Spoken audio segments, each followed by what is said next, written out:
One thing that, in retrospect, I do very much like about this movie, in comparison to other kids underdog story, kids team gets better, wins the championship. That's always how these things play out.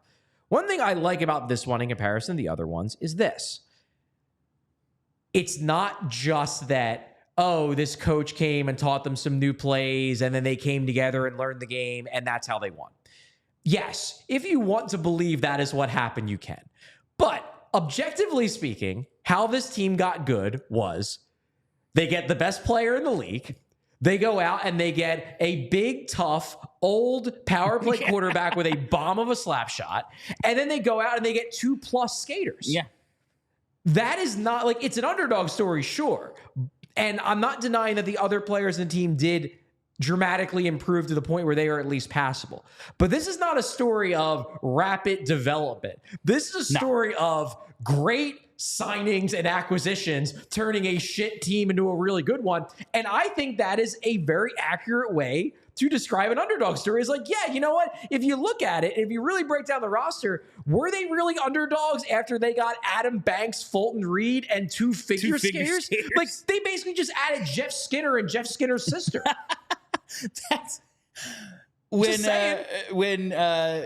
Tammy Duncan is doing the spins next to the net.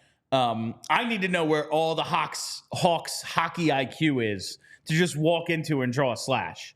Like, what are we doing here? That's a good point. Like, what really good point. Like, come on. Yeah. Jack, that's what, like, Jack Riley, what are you doing? Yeah, where's the coaching there? Yeah. But seriously, it's like, this is a team that basically added Connor McDavid, Evan Bouchard, Jeff Skinner, and then Tammy's brother isn't that good. But sure, he can at least skate. He's a better skater than basically everybody who's already on the team. Averman did not get any better in this movie. No, he's like, that's not something that happened. Yeah, he continued to suck. He's just the comic relief. Like Conway gets better. Guy Germain by D2 is like legitimately good. Yeah. You can see the talent because he's the 1C of the team. You can see that he's got some upside. Conway's got some upside. Averman just stinks. No, he's comic relief. Goldberg is never good. No, he gets supplanted when they get to high school. Yeah, well, understandably, Julie the Cat Gaffney is an actual good goalie, and she stinks. Another thing I love about this movie, because the timing, excellent. The fact that Goldberg is the goalie and is a Flyers fan, leading into the era where the Flyers goalies were the main problem with the Flyers. Exquisite, perfect timing. Obviously, everyone always remembers he's, coach, I'm moving back to Philadelphia. Right. He's got the Flyers stuff. He's wearing Flyers stuff the entire movie. He's got the Flyers stuff at the end. He's wearing Eagles stuff. Something I'd never noticed when they're in Hans's sports shop, and I haven't seen this movie in years. Maybe I noticed it years ago and just forgot.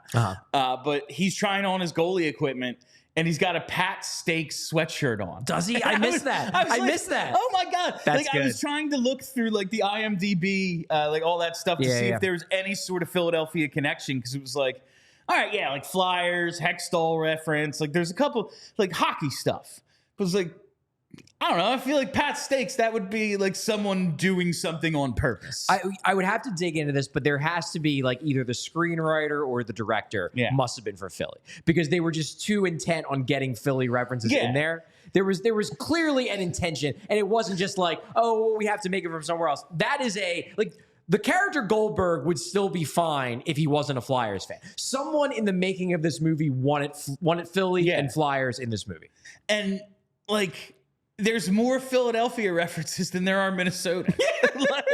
There had to be some sort of connection there. You're not wrong. Maybe if someone knows, they can let us know on Twitter. We all silly like the mayor.